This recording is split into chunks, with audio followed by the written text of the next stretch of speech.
نحمده ونصلي على رسوله الكريم اما بعد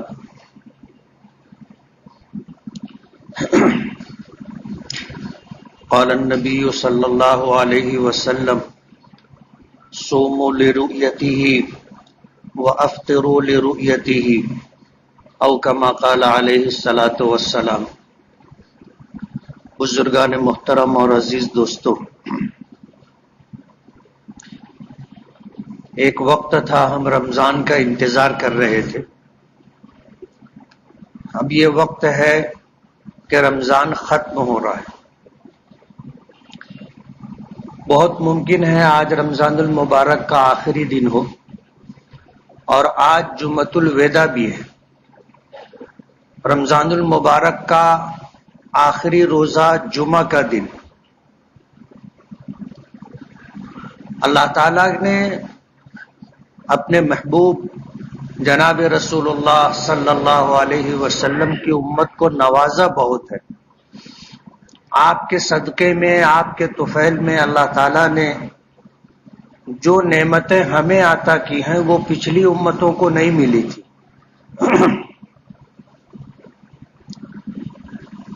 رمضان کے فضائل میں آپ نے سنا کہ ایک نفل کا ثواب فرض کے برابر کر دیا جاتا ہے، اور ایک فرض کا ثواب 70 فرض کے برابر کر دیا جاتا ہے۔ سال بھر کا ضابطہ اگر آپ دیکھو گے تو اس میں یہ چیز ہے کہ ہفتے بھر کے جو 7 دن ہوتے ہیں ان میں 6 دن کا جو عمل ہوتا ہے وہ عمل جمعہ کے دن بڑھا دیا جاتا ہے۔ سنیچر سے لے کے جمعرات تک کا اجر و ثواب جو ہوتا ہے جمعہ کے دن اس میں 70 گنا اضافہ ہوتا ہے۔ اب اگر وہ جمعہ رمضان المبارک میں آ جائے تو رمضان کی وجہ سے ایک فرض کا ثواب 70 فرض کے برابر تھا، اور اگر جمعہ کا دن آ جائے تو آپ 70 کو 70 سے ضرب دے کر کے دیکھ سکتے ہیں کہ جمعہ کے دن کی کیا فضیلت ہے۔ اللہ تعالیٰ نے اپنے محبوب کے صدقے میں اپنے محبوب نبی کی امت کو بے پناہ نوازا۔ تو ایک وقت تھا کہ ہم رمضان کا انتظار کر رہے تھے، اور اب رمضان ختم ہو رہا ہے۔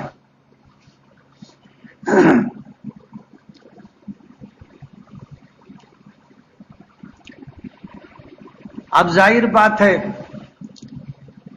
کہ رمضان کا یہ مہینہ اگر اللہ نے ہمیں دیا تھا تو اس کے دینے کا ایک مقصد تھا، اور وہ مقصد یہ تھا کہ ہم اپنے آپ کی مغفرت اور بخشش کروا کر کے جنت میں جانے کا مستحق بنا لیں۔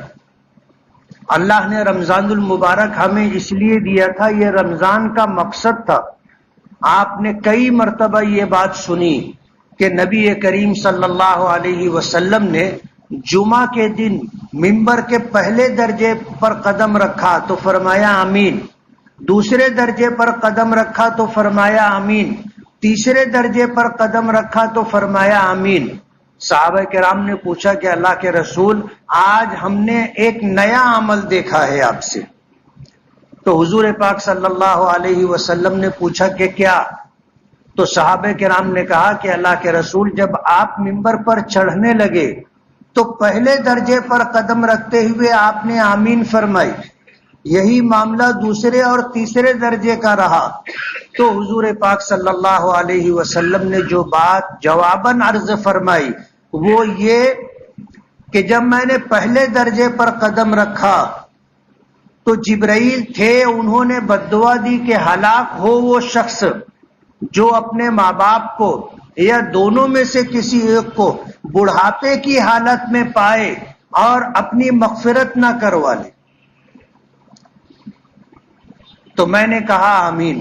بعض روایتوں میں آتا ہے کہ جبرائیل نے بد دعا دی، ہلاکت کی، اور حضور سے کہا کہ آپ آمین فرمائیں، تو حضور نے آمین کہی۔ علماء نے لکھا ہے کہ جبرائیل جیسے مقرب فرشتے کی بد دعا ہی ہلاکت و بربادی کے لیے کم نہیں تھی۔ چہ جائے کہ اس پر حضور پاک صلی اللہ علیہ وسلم نے آمین کہا۔ میں نے یہ بات پچھلے ہفتے بتائی تھی کہ ہم آمین کہتے ہیں تو آمین کا مطلب کیا ہے؟ آمین کا مطلب ہے اللہم استجیب، کہ اللہ یہ دعا جو کی جا رہی ہے یا بد دعا جو کی جا رہی ہے اسے قبول فرما، یعنی یہ ہماری طرف سے سفارش ہے۔ ہم جب آمین کہتے ہیں تو ہم بھی یہ کہتے ہیں کہ اللہ اسے قبول فرما لے۔ تو جبرائیل جیسے فرشتے کی بد دعا ہی بہت کافی تھی تباہی و بربادی کے لیے، اس پر حضور نے آمین فرمائی۔ اور اگر یہ ہے جیسا روایت میں آتا ہے کہ جبرائیل نے حضور سے کہا کہ آپ آمین کہیے تو حضور نے آمین کہی۔ اور دوسرے درجے پر جو رمضان کا مبارک مہینہ پائے اور اپنی بخشش نہ کروا لے تو حضور نے فرمایا آمین۔ اور تیسرے درجے پر کہ جس کے سامنے آپ کا ذکر ہو، آپ کا نام مبارک آئے اور وہ آپ پر درود نہ بھیجے تو حضور نے آمین کہی۔ آپ اندازہ کریں کہ رمضان کا یہ مہینہ ہماری مغفرت اور بخشش کے لیے اللہ پاک نے عطا کیا ہے۔ کل اللہ کی بارگاہ میں لوگ کھڑے ہوں گے سفارش کرنے کے لیے، حضور پاک صلی اللہ علیہ وسلم سب سے پہلے سفارش فرمائیں گے، جس کو شفاعت کبریٰ کہتے ہیں۔ حساب و کتاب شروع نہیں ہوگا، لوگ پریشان ہوں گے۔ حضرت آدم علیہ نبینا علیہ الصلوۃ والسلام کے پاس جائیں گے، عرض کریں گے کہ حالات بہت خراب ہیں، آپ سفارش کریں اللہ سے کہ اللہ حساب و کتاب شروع کرے۔ تو حضرت آدم علیہ الصلوۃ والسلام جواب دیں گے کہ اللہ تعالیٰ آج اتنے غضبناک ہے کہ نہ اس سے پہلے کبھی اتنے غضبناک ہوئے اور نہ اس کے بعد کبھی ہوں گے، اور جب یہ حالت ہے تو میں اللہ کی بارگاہ میں نہیں پیش ہو سکتا۔ کہیں ایسا نہ ہو کہ میرا مواخذہ ہو جائے کہ تمہیں اپنے دست قدرت سے بنایا تھا، روح ڈالی تھی، فرشتوں سے سجدہ کروایا تھا، جنت جیسی جگہ پہ رکھا تھا، اور یہ حکم تھا کہ اس درخت کے قریب جانا، تم نے اس کی مخالفت کی۔ کہیں ایسا نہ ہو اللہ اس پر میری پکڑ کر لے، میری ہمت نہیں ہے کہ میں اللہ کی بارگاہ میں پیش ہو سکوں۔ لوگ وہاں سے لوٹیں گے تو حضرت نوح کے پاس، حضرت ابراہیم کے پاس، حضرت موسیٰ کے پاس، حضرت عیسیٰ کے پاس، کئی نبیوں کے پاس جائیں گے، کوئی بھی جانے کی ہمت نہیں کرے گا۔ آخر میں ہمارے آقا جناب رسول اللہ صلی اللہ علیہ وسلم کی خدمت میں لوگ پہنچیں گے اور عرض کریں گے کہ اللہ سے سفارش کریں کہ حساب و کتاب شروع ہو۔ حضور پاک صلی اللہ علیہ وسلم کہیں گے ہاں ہاں میں ہی سفارش کروں گا، اور اس کے بعد اللہ کی بارگاہ میں جائیں گے۔ خود حضور فرماتے ہیں کہ عرش کے نیچے میں سجدہ کروں گا اور اتنا لمبا سجدہ کروں گا کہ دنیا بھر کے سجدے اس کا مقابلہ اور برابری نہیں کر سکیں گے، اور اللہ تعالیٰ اپنی حمد کے وہ کلمات مجھ پر القا کرے گا جو اسی وقت کے لیے مختص ہے۔ یہ سب کچھ ہوگا، پھر اللہ پاک فرمائیں گے ارفع راسک سل توتا واشفع تشفع، سر اٹھائیے مانگیے دیا جائے گا، اور شفاعت کیجیے سفارش کیجیے قبول کی جائے گی۔ تب حضور پاک صلی اللہ علیہ وسلم سجدے سے سر اٹھائیں گے اور اللہ کی بارگاہ میں حساب و کتاب شروع کیے جانے کی سفارش کریں گے۔ اس کو شفاعت کبریٰ کہتے ہیں، جس کا فائدہ حضرت آدم علیہ الصلوۃ والسلام کو بھی ہوگا، اور حضرت آدم سے لے کر تمام انبیاء کرام، پوری انسانیت کو اس کا فائدہ ہوگا، پوری دنیا کی مخلوق کو اس سے راحت ملے گی۔ اسے شفاعت کبریٰ کہتے ہیں۔ ہر چیز کو اللہ موقع دے گا، شفاعت کرنے کا بھی اور اپنے حق کا مطالبہ کرنے کا بھی۔ وہ جزا کا دن ہوگا، مالک یوم الدین، اور اس بدلے کے دن کا تنے تنہا مالک، فیصلہ جس کے اختیار میں ہوگا وہ اللہ رب العالمین کی ذات ہوگی۔ انبیاء کرام بھی فیصلہ نہیں فرمائیں گے، اگر کسی کے حق میں اچھا فیصلہ کروانا ہوگا تو سفارش کریں گے، شفاعت کریں گے کہ اللہ ان کو بخش دے، اور یہ سلسلہ ہوگا ادنا سے ادنا درجہ۔ ہم نے کسی بیمار کی عیادت کی تھی، کل اللہ کی بارگاہ میں وہ بھی کھڑا ہوگا کہ اللہ میں بیمار تھا، اس نے میری عیادت کی تھی۔ کوئی بھوکا تھا، وہ بھی اللہ کی بارگاہ میں سفارش کے لیے کھڑا ہوگا کہ میں بھوکا تھا، اس نے مجھے کھانا کھلایا تھا۔ کپڑا جس کو پہنایا گیا وہ کھڑا ہوگا، سفارش کرے گا کہ اللہ مجھے دنیا میں کپڑے کی ضرورت تھی، اس نے مجھے کپڑا پہنایا تھا۔ آپ اندازہ کرو، ایک سلسلہ ہوگا جس میں بڑے سے بڑے حضرت حضور پاک صلی اللہ علیہ وسلم، انبیاء کرام، بزرگان دین، اولیاء کرام، ہمارے ماں باپ، اور پھر اللہ کی تمام مخلوقات جن کے ساتھ ہم نے حسن سلوک کیا، جن کے لیے ہم نے خیر خواہی کی، وہ سب سفارش کے لیے کھڑے ہوں گے۔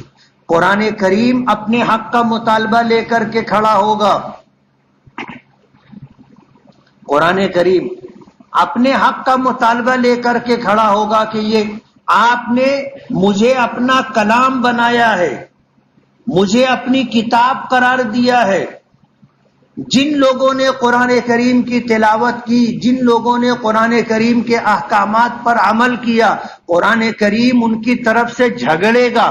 حدیث کے الفاظ کا ترجمہ کر رہا ہوں، قرآن کریم ان کی طرف سے جھگڑے گا کہ ان کے حق میں میری سفارش قبول فرما، ان کی بخشش فرما، اور اگر نہیں تو پھر مجھے اپنی کتاب ہونے میں سے نکال دے۔ ظاہر بات ہے قرآن کریم اللہ کا کلام ہے، اور کتابوں کو یہ مقام حاصل نہیں ہے۔ توریت ہے، زبور ہے، انجیل ہے، یہ اللہ کی کتاب ہے، لکھی ہوئی شکل میں اللہ نے نازل فرمایا تھا۔ لیکن قرآن کریم اللہ کی کتاب ہونے کے ساتھ ساتھ اللہ کا کلام ہے۔ کتاب تو ہم اس لیے کہتے ہیں کہ حضور نے لکھوایا تھا، کہ جب حضرت جبرائیل اللہ کا کوئی پیغام لے کر کے آتے تھے اور حضور کو سناتے تھے، حضور سنتے تھے، حضور پڑھتے تھے، تو پھر لکھنے والوں کو بلاتے تھے اور فرماتے تھے کہ ابھی مجھ پر قرآن کریم کی یہ آیات نازل ہوئی ہیں، قرآن کریم کی یہ سورت نازل ہوئی ہے، اسے لکھ لو۔ تو جو لکھنے والے صحابہ کرام تھے وہ اسے لکھ لیا کرتے تھے اور لکھ کر کے خود ہی لے کر کے چلے جاتے تھے، ان کے پاس محفوظ رہا۔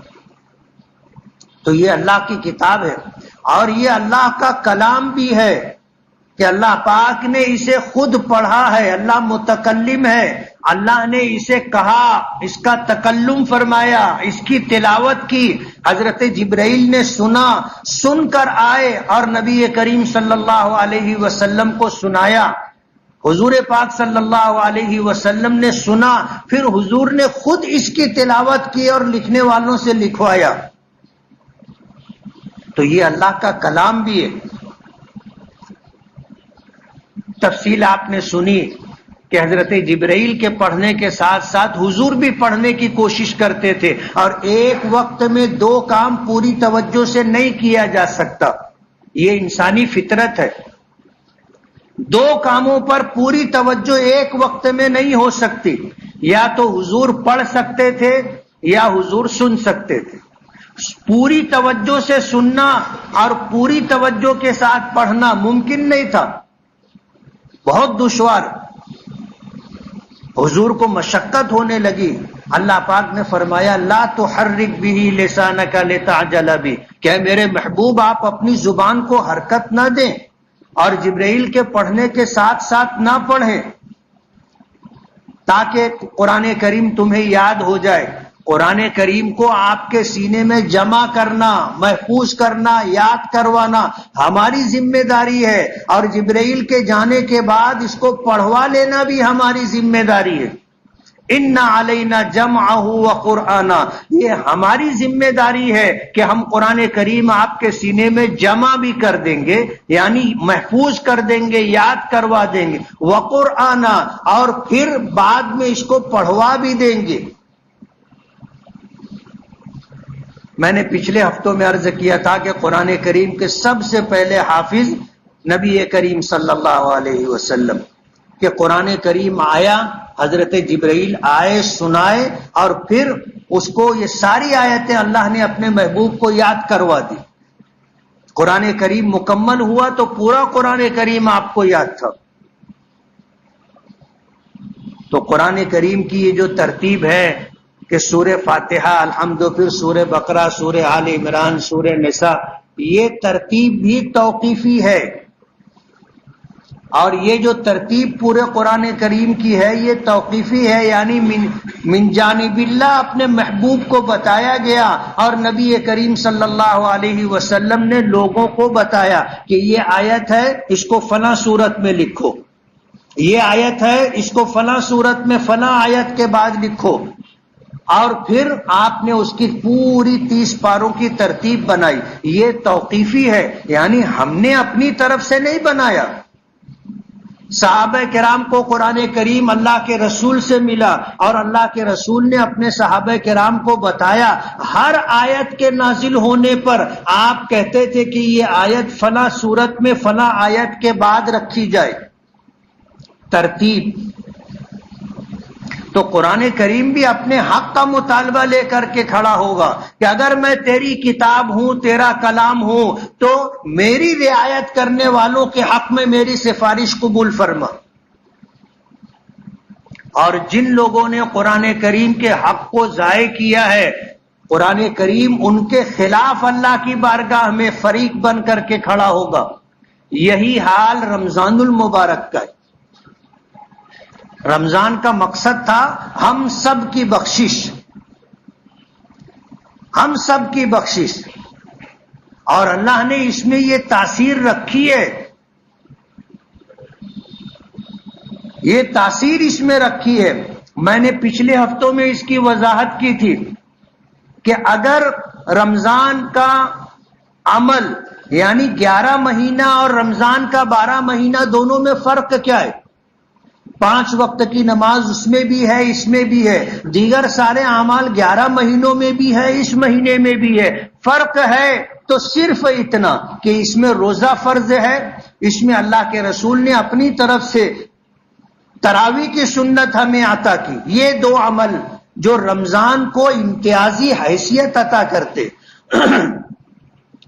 اب اگر کسی نے رمضان کے روزے ہی نہیں رکھے، اور کسی نے رمضان کی تراویح کا اہتمام ہی نہیں کیا، تو ظاہر بات ہے اس نے رمضان کی قدر دانی نہیں کی، اور رمضان کا وہ عمل جو اس کی بخشش کا سبب اور ذریعہ بنتا، اس نے اس کو چھوڑ دیا ہے۔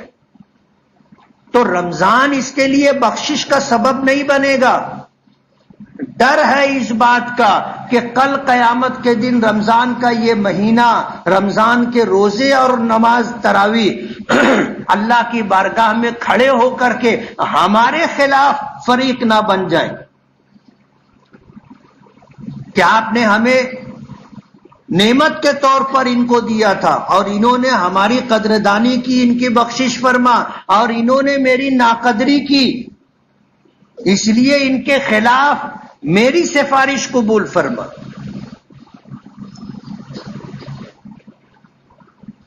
رمضان کا یہ مہینہ بھی اللہ کی بارگاہ میں کھڑے ہو کر کے اپنے حق کا مطالبہ کرے گا۔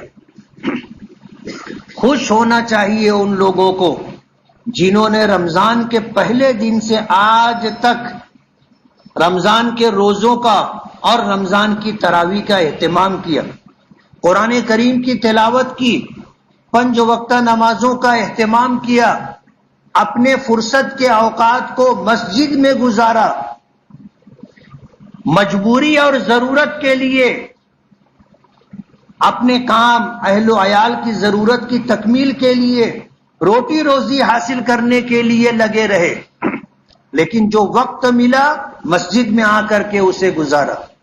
اور اخیر عشرہ ہماری مسجد میں اور بہت ساری مسجدوں میں دنیا بھر میں لوگوں نے اعتکاف کا بھی اہتمام کیا. خوش نصیب ہیں وہ لوگ جنہوں نے اپنا پورا 10 دن فارغ کیا آخری عشرہ اللہ کی بارگاہ میں جم کر کے بیٹھنے کا. خوش نصیب ہیں اور انہیں خوش ہونا چاہیے. اس لیے خوش ہونا چاہیے کہ جن عبادتوں کا انہوں نے اہتمام کیا ہے رمضان المبارک میں، انشاءاللہ یہ عمل ان کی نجات کا، ان کی بخشش کا، ان کے درجات کی بلندی کا، اللہ کی بارگاہ میں قربت کا، اللہ کی رضا اور خوشنودی کے حصول کا ذریعہ ہے. اور اگر رمضان کے روزوں میں اور تراویح میں بخشش کروانے کی بات نہیں ہوتی، روزوں کی اور تراویح کی اللہ کے نزدیک یہ حیثیت نہیں ہوتی، تو جبرائیل جیسے فرشتے کو یہ حق نہیں تھا کہ کسی کے لیے یہ بد دعا کرتے کہ ہلاک ہو وہ شخص جو رمضان کا مبارک مہینہ پائے اور اس کی بخشش نہ ہو. جبرائیل بد دعا نہیں دے سکتے تھے. اگر رمضان کا روزہ اور رمضان کی تراویح ہماری بخشش نہیں کروا سکتے تھے تو جبرائیل کو بد دعا دینے کا حق نہیں تھا. اور اگر جبرائیل نے بد دعا دی ہے اور وہ بد دعا برابر نہیں ہوتی تو ہمارے آقا اس پر کبھی آمین نہیں کہتے.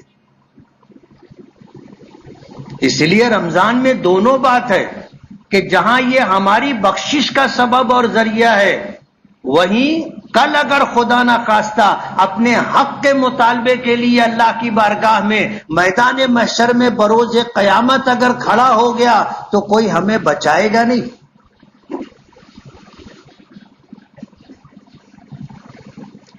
اللہ نے یہ اپنے محبوب نبی کی امت پر رحم فرما کر کے، کرم فرما کر کے رمضان کا مبارک مہینہ ہمیں دیا ہے، اور اب یہ مہینہ جا رہا ہے. کتنے لوگ تھے کہ شروع رمضان میں ہمارے ساتھ تھے، درمیان رمضان میں اللہ نے اپنی جوار رحمت میں بلا لیا. یہ ان کا نصیب تھا.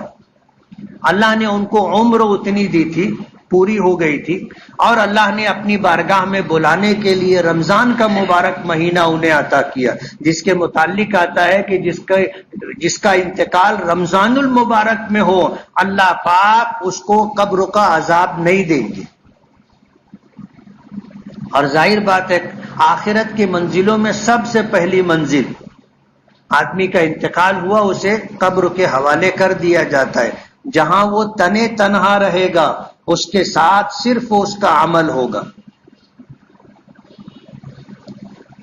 حساب و کتاب کے لیے پہلا مرحلہ فرشتے آئیں گے، آ کر کے سوال کریں گے مر ربک، تیرا پروردگار کون ہے، وما دینوں کا، دنیا میں دنیا بھر کے اس مذاہب تھے، تیرا مذہب اور دھرم کیا تھا.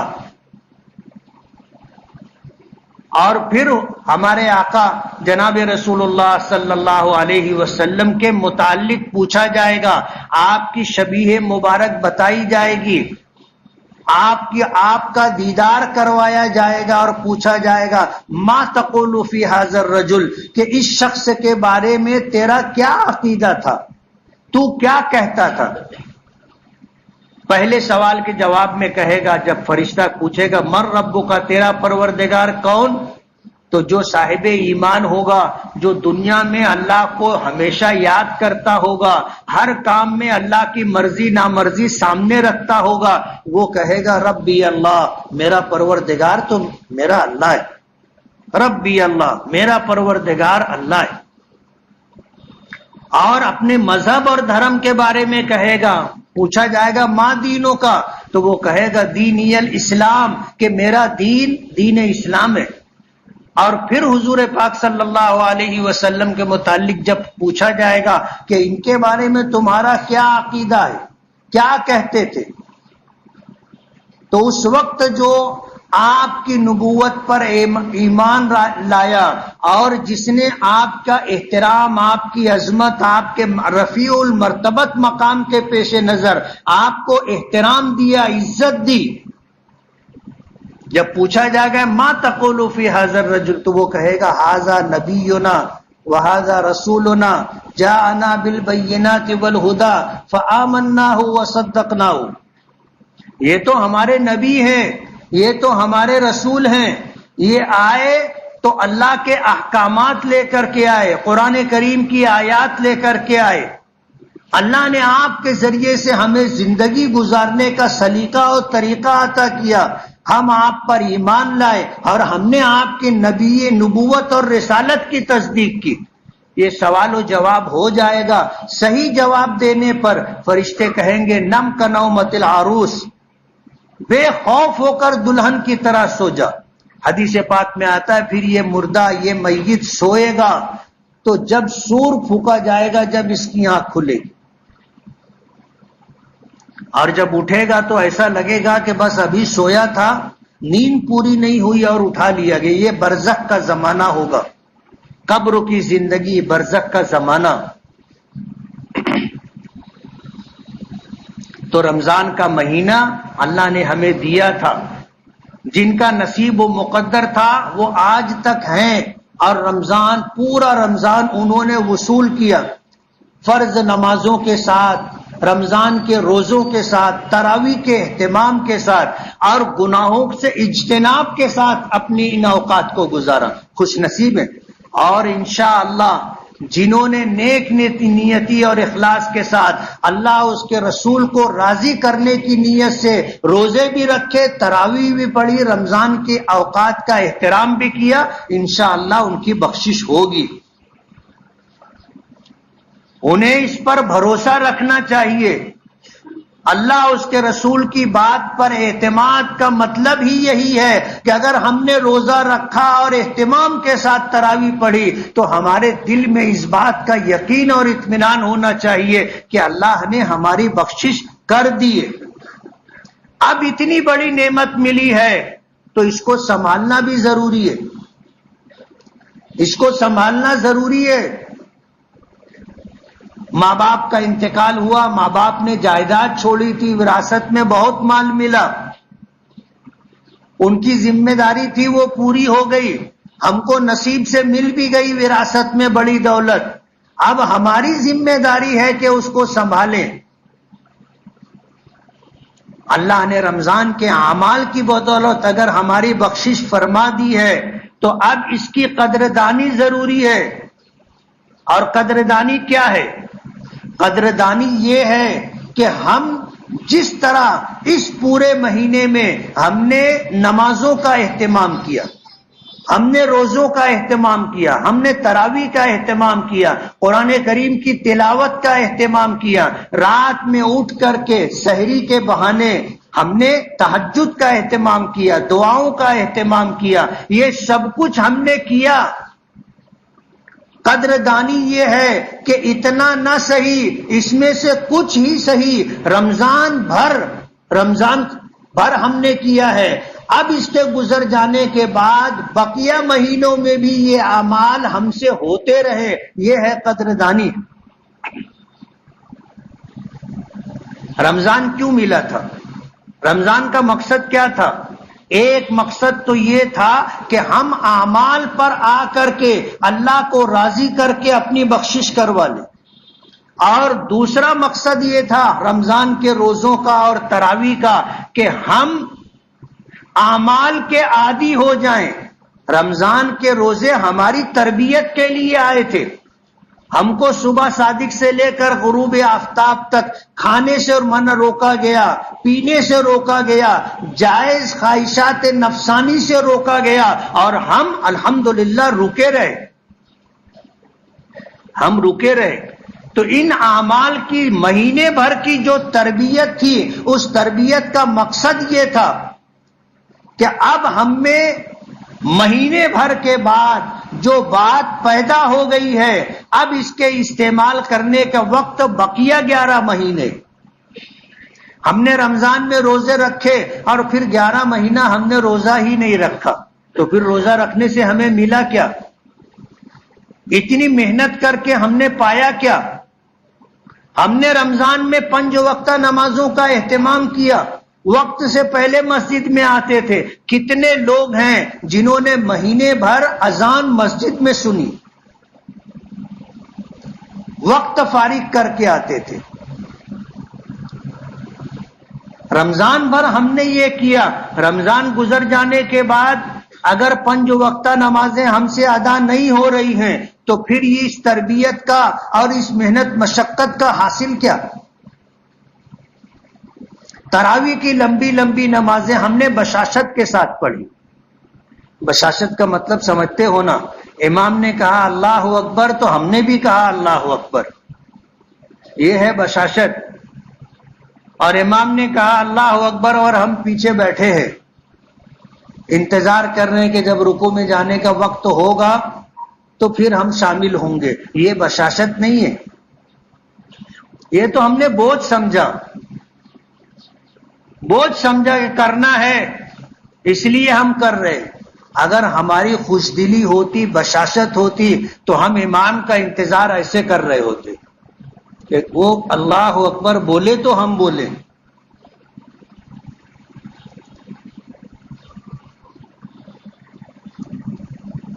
تو رمضان آیا اس لیے تھا کہ ہمارے اندر اعمال کی تربیت پیدا ہو جائے، اور یہ 11 مہینے سمجھ میں آنے والی چیز ہے کہ رمضان سے ہم نے جو پایا تھا وہ ہے کہ نہیں. رمضان بھر کے اعمال ہم 11 مہینوں میں کرتے ہیں، کر سکتے ہیں یا نہیں، یہ پیمانہ ہے. رمضان بھر کا جائزہ لے کر 11 مہینوں کا جائزہ آپ لے. کیا بات تھی کہ نبی کریم صلی اللہ علیہ وسلم ہر ہفتے پیر اور جمعرات کے روزے رکھتے تھے. ہر مہینہ چاند کی 13، 14، 15 تاریخ کے روزوں کا اہتمام کرتے تھے. رجب کا مہینہ اکثر دن روزہ رکھتے تھے. شعبان کا پورا مہینہ یوم الشک کو چھوڑ کر کے روزہ رکھتے تھے. کیا بات تھی؟ کیوں آپ نے فرمایا کہ نماز میری آنکھوں کی ٹھنڈک ہے؟ کیوں آپ نے فرمایا کہ تہجد پڑھنا اللہ کے نیک بندوں کا طریقہ ہے؟ کیوں آپ دعا کا اہتمام کرتے رہتے تھے؟ لمبی لمبی نماز پڑھتے تھے، قدم مبارک پر ورم آ جاتے تھے. کہا جاتا تھا کہ اللہ کے رسول آپ تو بخشے بخشائے ہیں، آپ اتنی تکلیف کیوں اٹھا رہے؟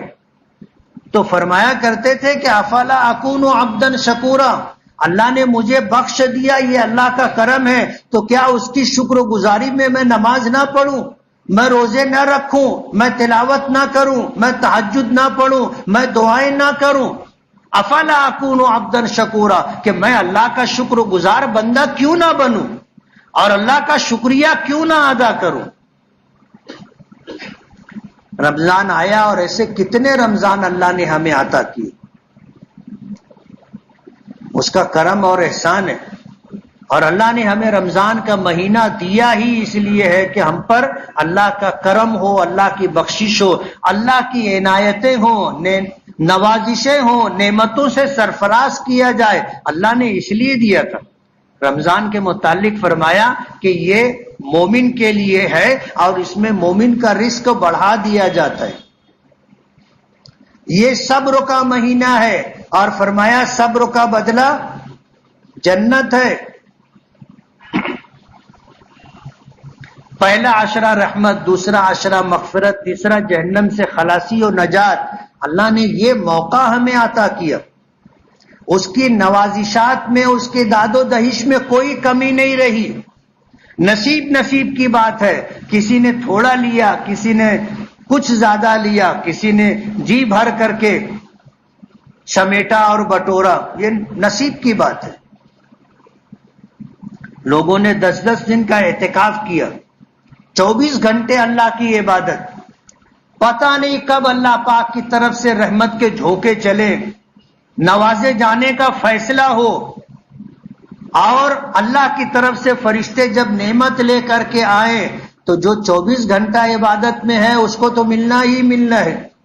ایسا ہوتا ہے نا کہ کبھی جو ہے پوسٹ سے بیرنگ آتا ہے، پوسٹ سے ہمارے نام خط آتا ہے کہیں سے، ہمارا دروازہ بند ہے، ڈاکیا آیا, اس نے ٹھوکا, دیکھا کہیں گھنٹی ہے نہیں ہے, تھوڑی دیر انتظار کیا, دروازہ کھلا تو دے دیا, اور دروازہ نہیں کھلا تو واپس کر دیا. اب جو اعتکاف میں ہیں ان کو تو 24 گھنٹہ دروازہ, ان کو تو اللہ کے گھر میں پڑے ہیں. اللہ پاک کی طرف سے جب نوازا گیا ان کو نصیب ہو گیا, مل گیا. جو اعتکاف میں نہیں ہے اب وہ کس حالت میں ہے وہ جانتے ہیں, ان کا پروردگار جانتا ہے. اور کب ہماری نوازشات کا فیصلہ ہوا, ہم عبادت میں ہیں, ہم انتظار کر رہے ہیں, ہمارے ہاتھ دعا کے لیے اٹھے ہیں, ہمیں نہیں معلوم, اللہ جانتا ہے. یا ہم سو رہے ہیں, مسجد سے باہر ہیں, کاروبار میں لگے ہیں. بدنصیب ہیں وہ لوگ جو گناہوں میں مصروف ہیں. ظاہر بات ہے محرومی کی بات ہے. تو رمضان تو گزر گیا, آنے والے 11 مہینے آپ کو یہ بتائیں گے کہ آپ نے رمضان کیسا گزارا تھا. اگر روزوں کے اثرات آپ کے اندر ہوں گے تو انشاءاللہ آگے بھی آپ روزہ رکھیں گے. نمازوں کا اہتمام آپ نے کیا, اگر کچھ آپ کو ملا ہوگا تو 11 مہینے بھی آپ نمازوں کا اہتمام کریں گے. رمضان میں آپ نے تلاوت کی, 11 مہینوں میں کچھ نہ کچھ معمول بناؤ گے. رمضان میں آپ رات میں دیر تک دعا کیا کرتے تھے, اب 11 مہینے میں پتا چلے گا کہ دعا کی عادت بنی کہ نہیں بنی. تہجد کا اہتمام کرتے تھے, اب آنکھ کھلتی کہ نہیں کھلتی 11 مہینہ بتائے گا نا. تو رمضان آیا تھا ہماری بخشش کے لیے, رمضان آیا تھا ہماری تربیت کے لیے. اللہ نے اسلام کے طفیل, دین اسلام کے طفیل ہمیں رمضان عطا کیا, ہمیں روزے عطا کیے, ہمیں نمازیں عطا کی, ہمیں قرآن کریم کی نعمت ملی. اب اس کی قدردانی یہ ہے کہ ہم اسلام نے اگر ہمیں اخلاق دیا تھا, ہمیں کسر نفسی دی تھی, صبر کی مشق کروائی تھی, ہم میں قوت برداشت پیدا ہو ایسے اعمال کروائے تھے, عبادتوں کا اہتمام ہو ہم سے مشق کروائی گئی تھی.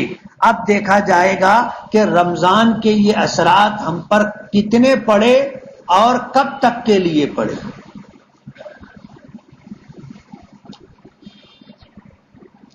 اللہ نے زندگی دی تو انشاءاللہ اگلا رمضان بھی دیکھیں گے, لیکن ہمیں نہیں معلوم کہ اگلا رمضان ہم دیکھ سکیں گے کہ نہیں دیکھ سکیں گے. آج آخری دن ہے, آخری دن ہے اور آدھا گزر گیا, آدھا ہی دن رہ گیا ہے. اگر دل میں ذرا سی بھی کسک رہ گئی ہو تو یہ جو چند گھنٹے باقی بچے ہیں, توبہ کر کے اپنی کوتاہیوں پر نادم ہو کر کے, رو دھو کر کے اللہ کو منا لے.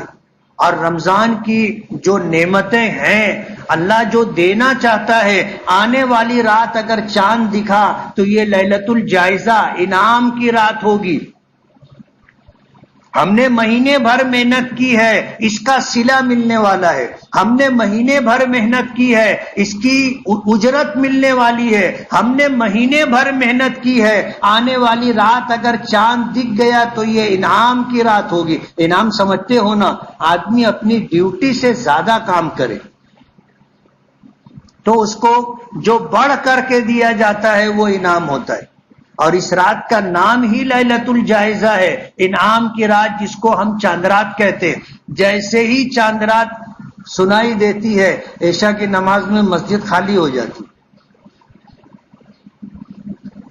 یعنی اب لینے کا ٹائم آیا تو آدمی لینے کے لیے ہی نہیں آیا. نام پکارا گیا محمد اسماعیل, لوگ دیکھ رہے ادھر ادھر, بولے جان دو آیا نہیں ہے, اس کا انعام کنارے رکھ دو. سمجھ رہے ہو, انعام کی رات ہے. ہمیں انعام دینے کے لیے بلایا جائے گا, نام کا اعلان ہوگا. ایسا نہ ہو کہ نام کا اعلان ہوا اور انعام فرشتے ہاتھ میں لے کے کھڑے ہیں کہ یہ آئے اور لے جائے, معلوم پڑا کہ وہ آیا ہی نہیں ہے. مدرسوں کا سالانہ جلسہ ہوتا ہے، انعامات تقسیم ہوتے ہیں تو ایسے ہی ہوتا ہے، ایک آدھ ایسے رہتے کہ آتے نہیں، نام کا اعلان ہوتا ہے، تھوڑی دور لوگ انتظار کرتے، ادھر ادھر دیکھتے، نہیں آئے، رکھ دو۔ رات گزرے گی، دوسرا دن عید کا دن ہوگا، جب عید کا دن ہوگا تو اس وقت بھی یہ اعلان ہوتا ہے کہ نکلو اس کریم رب کی بارگاہ کی طرف جس کے خزانے لامحدود ہیں۔ گلی کے نکڑ پر، راستوں میں فرشتے کھڑے ہو کر کے اعلان کرتے رہتے، چلو اس کریم رب کی بارگاہ کی طرف۔ زندگی بھر آدمی سوتا ہے، کھاتا ہے، پیتا ہے، وقت گزاری کرتا ہے، لیکن جب کچھ مواقع ایسے آتے ہیں تو اپنے اوقات کو فارغ کرنا چاہیے۔ لوگ پوچھتے ہیں دکانے کا ٹائم کیا ہے؟ 8:30۔ ہاں بولے 8:15 بجے نکلیں گے تو پہنچ جائیں گے۔ نہیں، ہمیں 7 بجے پہنچ جانا ہے، کوشش کرنا ہے پہلی صف میں نماز پڑھنے کی۔ ہم وہاں جا رہے ہیں، ہمیں نوازا جائے گا، ایسا نہ ہو کہ ہم لائن لگا کر کھڑے ہوں اور آخری میں ہمارا نمبر ہو۔ کوشش کریں کہ پہلی صف میں، کہ جیسے ہی دیا جائے تو سب سے پہلے ہم لیں۔ اعلان ہوتا ہے، مغفرت کی جائے گی، اجر و ثواب دیا جائے گا، درجات بلند کیے جائیں گے، اللہ پاک کی طرف سے اعلان ہوتا ہے، بلاؤں سے، بیماریوں سے، مصیبتوں سے نجات دی جائے گی، کشادہ فراخ روزی دی جائے گی، اللہ اپنی نعمتوں کے خزانے عطا کرے گا۔ قدردانی یہ ہے کہ 7 بجے ہم پہنچ جائیں، 8:30 بجے اگر نماز کا وقت ہے تو، یہ نہیں کہ 8:30 بجے ہے تو 8:30 بجے پہنچے۔ کتنے لوگ ہوتے جن کو عیدگاہ میں جگہ نہیں ملتی، روڈ پر نماز پڑھتے ہیں، روڈ پار کر کے دوسری جگہوں پر نماز پڑھتے ہیں۔ وقت سے پہلے پہنچنے کی کوشش کرے۔ آتا ہے نا کہ نماز کے انتظار میں بیٹھنے والا شخص نماز میں شمار کیا جاتا ہے۔ ہم مسجد میں آئے نماز کے لیے، ابھی نماز کھڑی نہیں ہوئی، ہم نماز کے انتظار میں ہیں، تو یہ وقت ہمارا نماز میں شمار کیا جائے گا۔ نماز 5 منٹ کی، 10 منٹ کی، لیکن یہ آدھا گھنٹہ جو ہم بیٹھے، یہ آدھا گھنٹہ بھی ہمیں نماز کا ثواب اللہ پاک دیں گے۔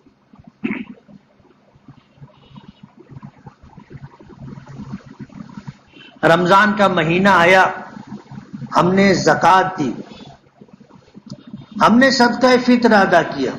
کتنے لوگ صدقہ فطر دے چکے؟ ہاتھ اٹھانا۔ بہت تھوڑے لوگ دیے۔ دینا ہے کہ نہیں دینا ہے؟ کب دینا ہے؟ کب دینا ہے؟ جلدی دینا ہے۔ جن کو ملے وہ بھی ہماری خوشیوں میں شریک ہو جائیں۔ کل کا عید کا دن وہ بھی عید کی طرح منائیں۔ یہ نہ ہو کہ عید کا دن ہو اور وہ مانگنے کے لیے نکلیں۔ زکوٰۃ مال کی پاکی کا ذریعہ ہے، اور صدقہ فطر جان کا صدقہ ہے۔ صدقہ فطر رمضان میں جو عبادتیں، روزہ، تلاوت، نماز ہم نے کی ہے، جب ہم صدقہ فطر دیں گے اللہ کی بارگاہ میں یہ اعمال مقبول ہو جائیں گے۔ ورنہ حدیث پاک میں آتا ہے کہ یہ روزہ ہے، تراویح ہے، سب کچھ لٹکے رہیں گے۔ جو آدمی صدقہ فطر نہیں دیا اس کے اعمال پہنچے نہیں، لٹکے رہیں گے۔ اور دینا کتنا ہے؟ حضور پاک صلی اللہ علیہ وسلم نے صدقہ فطر کے لیے 4 چیزیں ذکر کی: گیہوں، کھجور، جو اور کشمش۔ اس زمانے میں مکے والوں کے لیے گیہوں زیادہ قیمتی چیز تھی، اور آج گیہوں چاروں میں سب سے ہلکی ہے۔ بولتے ہیں نا زمانہ بدلتا ہے قدریں بدل جاتی. آج ہمارے لیے گیہوں سستا ہے، جو مہنگا ہے. گیہوں سستا ہے، کھجور مہنگی ہے. گیہوں سستا ہے، کشمش مہنگی ہے. لیکن یہ چار چیزیں نبی کریم صلی اللہ علیہ وسلم نے صدقہ فطر کے لیے بتائی. اب جس کی جیسی حیثیت ہو، آدمی مزدور ہے، کماتا ہے، گھر میں 4 فرد ہیں، چاروں کا صدقہ فطر ادا کرنا ہے، اس کے پاس نہیں ہے اتنا مال، وہ گیہوں سے ادا کر دے. آج 1.5 پونے 2 کلو گیہوں کی کیا قیمت ہوگی؟ کیا کلو گیہوں ہے؟ 30 روپیہ، 32 روپیہ، 35 روپیہ.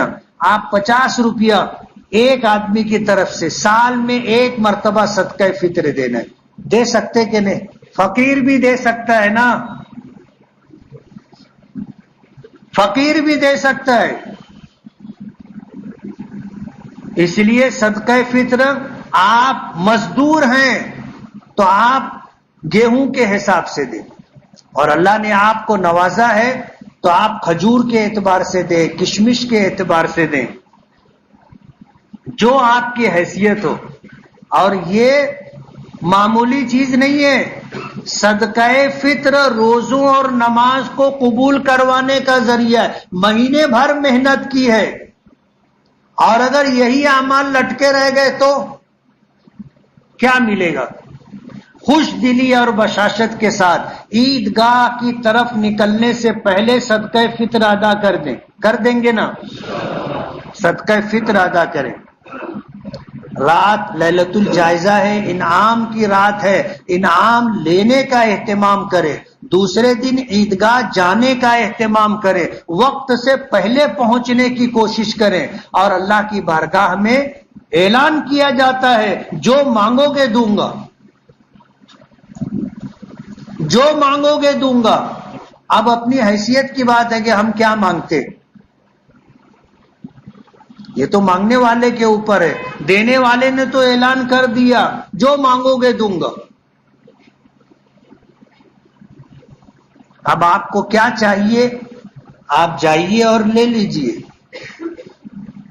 اور اگر نہیں لینا ہے تو الگ بات ہے، گھر میں بیٹھے رہیے، مت جائیے عیدگاہ. کتنے لوگ سال میں 1-2 مرتبہ جانا رہتا ہے تو بھی نہیں جاتے، مسجدوں میں عید کی نماز ادا کرتے نا. اب ان کو کون سمجھائے اور کون بتائے کہ مسجد نبوی کا کیا ثواب، اور عید کی نماز پڑھنے کے لیے حضور مسجد نبوی چھوڑ کر کے عیدگاہ میں نماز پڑھنے جاتے تھے.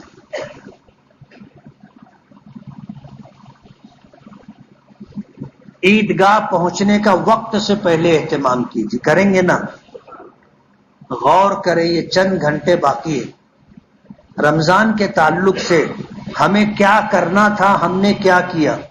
روزے کیسے رکھنے تھے، تراویح کیسے پڑھنی تھی، قرآن کریم کی تلاوت کا اہتمام کرنا تھا، دعاؤں کا اہتمام کرنا تھا، تہجد کا اہتمام کرنا تھا. ہم نے کیا نہیں کیا؟ خوش ہو جائیے، انشاءاللہ نوازے جاؤ. اور اگر ہم سے کچھ کوتاہی ہو گئی ہے تو رو دھو کر کے اللہ سے مانگ لیجئے. اللہ دینے کے لیے تیار بیٹھا ہے، اور ایسا بھی نہیں ہے کہ تم کرو گے تو ہی دے گا، ایسا بھی نہیں ہے. وہ دینا چاہے بغیر کچھ کیے بھی دے سکتا ہے نا. آپ بس مانگنے کا ڈھنگ ہونا چاہیے، مانگنے کا ڈھنگ ہونا چاہیے. آدمی مانگے، رو دھو کر کے مانگے، اللہ دے دے گا. ابھی ٹائم ہے چند گھنٹوں کا. اگر کوتاہی ہو گئی ہو تو مانگ لے. ابھی اللہ کی رحمت کا دروازہ، مغفرت کا دروازہ اور جہنم سے نجات اور خلاصی کا اعلان باقی ہے. سورج غروب ہوگا، بات ختم ہو جائے گی. تو یہ جو تھوڑا سا وقت باقی ہے، اگر ہم سے کوتاہی ہو گئی ہے تو اس میں رو پیٹ کر کے جو مانگنا ہے مانگ لیجئے، مل جائے گا. کریں گے؟ آخری بات، مدرسہ بیت العلوم ہمارے شہر کا سب سے قدیم مدرسہ ہے. 150 سال کے قریب اس مدرسے کے قیام پر گزر چکا ہے، اور مالیگاؤں کو اللہ نے جو دینی اعتبار سے نوازا ہے، آج مسجدوں کا، مدرسوں کا شہر کہلاتا ہے، یہ بیت العلوم کی دین ہے، بیت العلوم کی دین۔ اللہ تعالیٰ جزائے خیر دے ہمارے مسجد کے ذمہ داران اور ٹرسٹیوں کو، ایک اچھا فیصلہ کیا۔ مسجد کے لیے تو چندہ ہوتا رہتا ہے اور جن کو دینا رہتا ہے وہ دیتے ہیں، لیکن ایک موقع رکھا کہ اپنے شہر کے جو بڑے مدارس ہیں، جن کی وجہ سے پورے مہاراشٹر کے اندر مالیگاؤں کا ایک نام ہے، آج پورے مہاراشٹر میں جو علماء اور ائمہ ہیں وہ بالواسطہ یا بلا واسطہ مالیگاؤں سے ہی علم حاصل کرنے والے، اور بالواسطہ اور بلا واسطہ بیت العلوم سے ہی انہوں نے فیض حاصل کیا ہے۔ مالیگاؤں کو اللہ نے جو دینی اعتبار سے عزت دی ہے وہ ان مدارس دینیہ کی دین ہے۔ بورڈ لکھا ہوا ہے، ہمارا جو ہے ہر ہفتہ جو بورڈ لکھا جاتا ہے وہ آپ کے پڑھنے کے لیے لکھا جاتا ہے۔ آپ پڑھیے مدارس کیا ہے، وہ آپ کو بورڈ پر دکھے گا۔ تو بیت العلوم کا چندہ ہونا ہے، آپ نے الحمدللہ اور مدارس کا بھی بھرپور تعاون کیا ہے۔ اب یہ آخری دن ہے، اور جو ہم نے دیا یہی ہمارا ہے، جو ہم نے دیا وہ ہمارا، جو نہیں دیا کپڑا لے لیا، جائیداد لے لی، خوشبو لے لی، سواری لے لی، وہ نفع کا ہے۔ کل قیامت کے دن ہمیں کیا ملے گا؟ جو ہم دیں گے وہ، سمجھ رہے ہو؟ اگر آپ کو کل کچھ چاہیے تو آج آپ کو دینا پڑے گا، آج آپ دیں گے، یہ اللہ کے خزانے میں جمع ہو جائے گا، اور کل قیامت کے دن جو آپ کی اور میری ضرورت کا دن ہوگا اس دن اپنے پاس روکڑا رہے گا، سمجھ رہے ہو؟ اس دن اپنے پاس رہے گا جو اپنی ضرورت کا دن ہوگا۔ بیت العلوم کے ذمہ داروں کی طرف سے متعین کردہ افراد آئے ہیں، آپ زکوٰۃ کا پیسہ، صدقہ فطر کا پیسہ، عطیے کا پیسہ، فی سبیل اللہ کا پیسہ جو ہے آپ دیں، اور بیت العلوم کا تعاون کریں۔ بیت العلوم کے بانیان کی اللہ مغفرت فرمائے، جنہوں نے مالیگاؤں شہر کو چنا تھا کہ یہاں پر دینی ادارہ قائم کرنا ہے، اور الحمدللہ دوسرے مدارس مدرسہ بیت العلوم کے ہی فیض یافتہ لوگوں نے قائم کیے۔